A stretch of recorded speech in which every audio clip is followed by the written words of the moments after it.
Experts suggest the following tips. 1. Don't single out your child with personalized clothes. It just makes the child more vulnerable to strangers. Hi, Bobby. When a child hears his name, he feels an immediate trust, a sense of intimacy. Hi, Beth. Hey, that's a great bike you've got there. If you give your children personalized items, make sure they're the kind that stay at home. Their toothbrush, their laundry bag. It's safer. Number 2, don't dress your child like a rich kid. Don't set him apart from the crowd. If children in the neighborhood are wearing sweatshirts, don't dress him in a jacket and tie. Criminals are drawn to children who look as if they have money, so save special clothes for special days. Number 3, there's safety in numbers. It's safer for a child to be with other children. Children off alone are the easiest marks. They are more susceptible to any kind of attention since they are often looking for something to do, something to keep them busy. If your children want to play alone, let them play at home or in their own backyard. A child alone in just about any public place is not safe.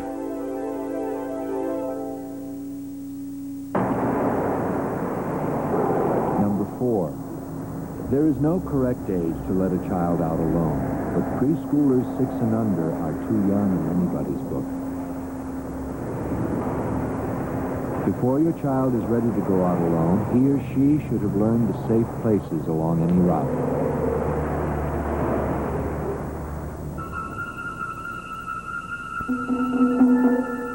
Number 5. Teach your children never to take shortcuts. Children love to find the shortest way home. It makes them feel smart and powerful, but it's not a street-smart thing to do. Criminals often look for their victims in these out-of-the-way places.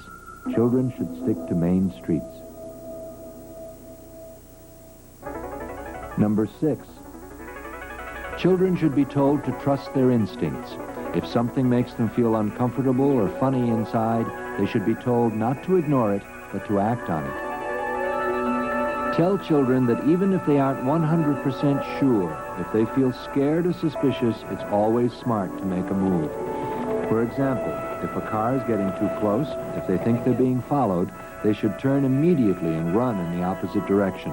That's a street-smart kid. Number 7. Teach your children to run fast, to run away if they feel threatened. Teach them if a person they don't know approaches and makes them feel scared, they shouldn't be embarrassed to scream out for help, to scream and run towards a crowded place.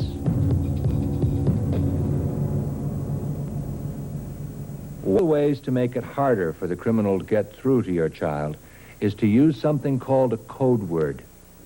Cops on the beat agree that the code word is one of the best defenses around. It's simple.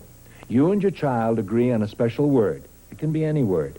A word you come up with together and hold on to.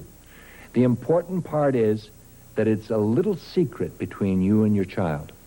From then on, your child knows never to go off with anyone unless that person uses this secret code word. No matter what the person says, if he doesn't use the code word, the child knows he cannot go off with him. Pizza, toothbrush, buzzard breath. My code word is baseball, because that's what my mom thought of. But now I know your code word. I know. So what are you going to do now? Change it. Police departments around the country endorse code words and urge parents to use them. There are many documented cases where code words have been used successfully by children against would-be abductors. One case in New Jersey where a 10-year-old girl was leaving school and a man came up in a vehicle and tried to get her into the car. When she asked him what the code word was, of course he sped off because he didn't know it. It did work. Every family is supposed to have a code word, and if a stranger comes and says, "Your mother asked me to pick you up. Come in my car and take a ride with me," you're supposed to ask them, "What's the code word?" And if they say it wrong, don't come with them. Beach ball. Giggle. Well, in our family, we'd like a weird one, so it'd probably be chocolate bars. Metroplex. I'm not supposed to tell. Well, make up a code word for me right now on the spot. Pumpkin. But that's not your real one. Mm-mm. What's your real one? Not allowed to tell.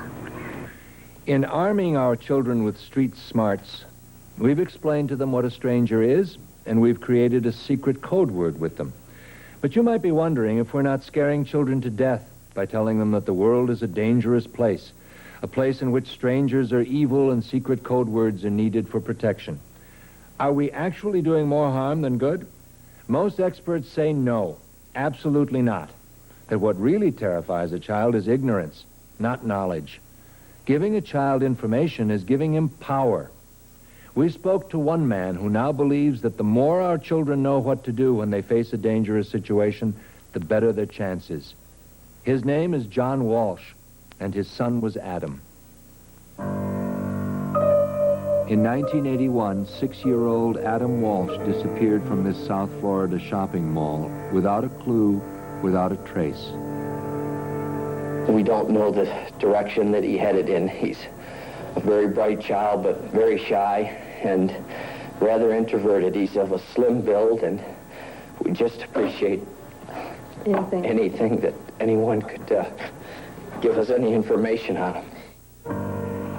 2 weeks later, after an exhaustive search, Adam's severed head was found in a canal 120 miles from his home. Are we scaring our children by teaching them how to be street smart? Not according to Adam's father, John Walsh. To put your head in the sand, to bury your head in the sand, and say my child could not be victimized in light of all the things that have happened in this country and what continue to happen is doing your child a disservice. It's tough stuff. But you got to remember your child is the potential victim. You won't be the victim. You owe it to your child to give them appropriate, intelligent information and to deal with it. When we teach our children, don't run across the street, we don't say, you'll get hit by a tractor trailer and you will be splattered all over the windshield. We teach them an appropriate way. We don't tell them, don't go by the pond, your bloated body will be found in the spring. We say, don't go by the pond because it's not something you should do without supervision. I've often said, this is a pretty gruesome analogy. I would rather have had Adam scared, or I would rather have my new children a little bit aware, more scared, than to go to the morgue and identify their body. I don't think I could ever go through that again.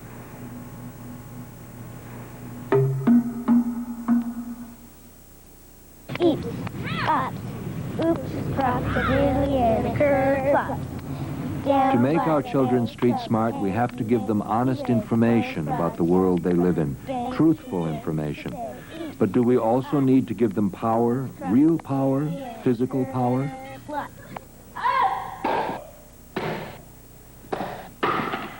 Sit. Should you teach your children self-defense, to be tough? I know I can't, sir. Martial arts may be fine for building self-esteem, but it's not the safest. Around the station, they call Officer Don Rosano the Hulk. He comes up against child abusers every day. He's seen more than his share of street action. Yet he advises against self-defense for kids. Self-defense is not a good way to fend off an attacker. I don't care what kind of a build, he's black built, green built, whatever, he's not going to, 6-year-old child is not going to beat a older person out there in a street brawl when the person wants to get the child. A better defense would be to use your head, scream, run, yell, just get away from it as fast as possible. Go to a populated place where there's kids around, go tell someone. 6-11, I'll handle the call to child abuse investigation, 545 North Wilcox Avenue.